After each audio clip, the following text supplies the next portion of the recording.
why Arsenal should hold off on the signing of Mudryk. The Ukrainian winger from Shakhtar Donetsk has been heavily linked to Arsenal and Chelsea, but it looks like Chelsea have got their guy with the Felix loan, and it looks like Arsenal are in prime position to sign the player. But I, as an Arsenal fan with a little bias here because I do support the club, is going to say we should hold off. Yes, it's an unpopular opinion, but it is honestly the smart thing because I believe Man United have absolutely ruined the market for young wingers when they signed Anthony for like 100 million.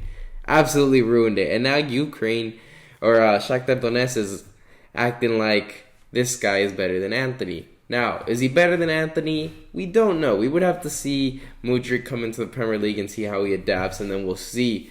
But he looks really good in the Ukrainian League, and we all know that the Premier League is levels above the Ukrainian League. But people have also said this kid is proven in the Champions League, which is semi-true because against Real Madrid, he didn't do too much. It wasn't a special performance. He did do very good against RB Leipzig and Celtic. Celtic is not a very good squad. We can all agree here.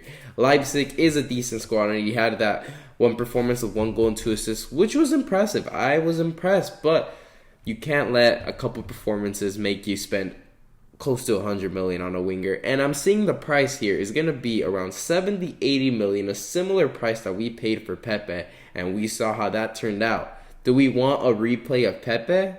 No, we do not. Honestly, honest to God, I think Arsenal missed out on the perfect opportunity with Joao Felix, getting him on loan. Even if we took the Chelsea deal, which I did call yesterday kind of an L, but Arsenal and Chelsea have two completely different rosters.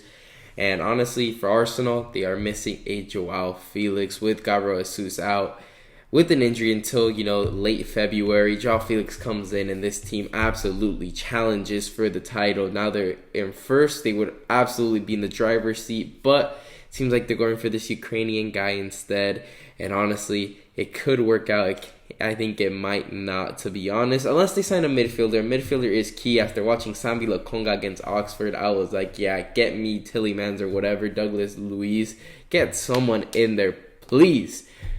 But I do agree we need options on the bench. Against Newcastle, we saw Arsenal didn't really bring on anyone except Tomiyasu, and we end up drawing 0-0. We need options on the bench. We see City, we see Liverpool have a ton of options on the bench that could absolutely change the game, and Arsenal just don't have that. They did not have that. Smith Rowe was injured, and now he's coming back slowly but surely. He is a great option, which I'm a big fan of, and people have said, well, we don't really need Joao Felix. We got Smith Rowe coming back on from injury. He's like a signing, and I'm like, I love Smith Rowe. I'm one of his biggest fans. I've got a jersey and everything, but Joao Felix is as close as it gets to world class, if not world class.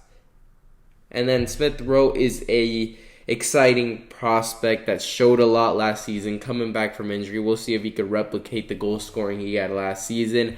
And I would have loved Joao Felix. That's basically what I'm trying to get here. Because Joao Felix could play striker. If you have Gabriel Jesus and you want to play him striker, Joao Felix can play on the wing. If you don't want Joao Felix on the wing, he could play, where Odegaard's playing. He could play. He's a very versatile player, and he would have been amazing. But this Mudryk guy, it seems like he's mostly a winger. Maybe he could play striker, but that's, he's mostly a winger, and I could see him as an option, but I do not want to be spending 70 million on an option from the bench. Please God, no. I'm sure we can get a deal.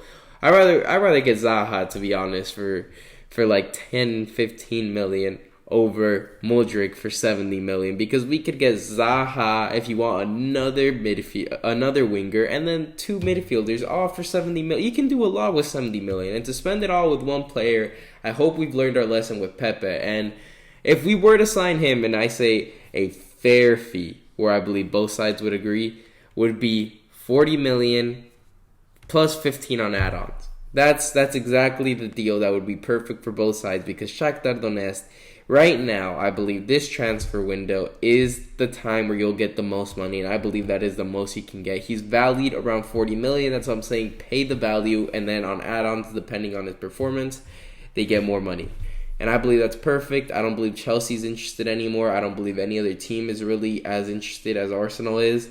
So right now is the best time for Shakhtar Donetsk to sell him. I believe 40 million plus potentially 15 million more would equal 55 million, and we could potentially see that to Shakhtar Donetsk, and they won't be getting that kind of money for a player in a very long time, unless Man United is interested in another Brazilian Fred. Then you probably won't be getting that money in a couple of years' time. So I would hold off if I'm Arteta, look at other options. And honestly, this team is really just that number 9 that Gabriel Jesus is out. And then a midfield. They're really just a midfielder away. If you gave this team Bruno Guimaraes from Newcastle right now, they win the league spot on. And if you give them Joao Felix and Bruno Guimaraes, but obviously Bruno Guimaraes is very unrealistic. Should have signed him or should have signed Paqueta. Get none of the Lyon guys. Should have got Joao Felix. He missed out. We've been missing out a lot. I want to see Arsenal go out there and sign a midfielder and then maybe a winger. Just prioritize the center midfielder, please. And I swear you'll be a Premier League champion. And I don't understand why they're not going out and spending. Arsenal are not guaranteed to be in the position of first place in the January transfer window next year or the year after that or the year after that. They're not guaranteed. They're in a prime position.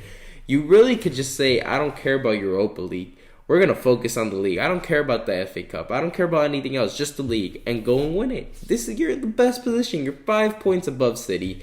You're going to play Tottenham, who's struggling, who you should get 3 points off. And City could possibly drop points against Man United this weekend, which they're currently, as I'm recording, losing to Southampton in the Cup. They go into bad form against a United team that is firing in all cylinders, possibly lose up some points, and then boom, you're 8 points above everyone else.